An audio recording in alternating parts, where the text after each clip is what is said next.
Hey Clerk Chat community, Jack here. Today I'll be showing you how to send your first campaign message using Clerk Chat. The company that we'll be using for an example is founded in 1882 in its hometown of Worcester, Massachusetts, and arguably the best seltzer water in the country, Polar Beverages.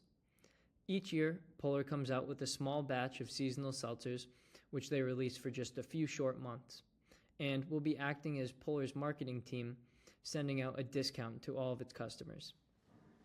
First, you can start by going to Contacts. You can go through and search through all your contacts by scrolling and selecting each user that you want to send the message to, or you can go right into the search bar.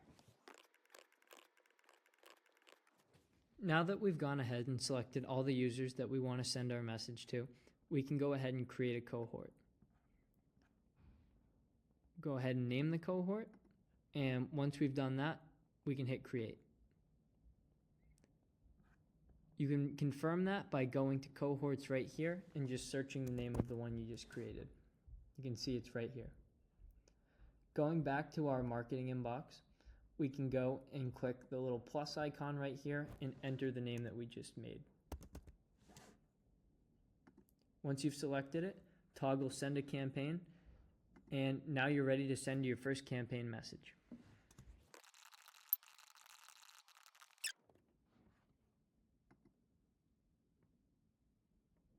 And just like that, you've sent your first campaign message.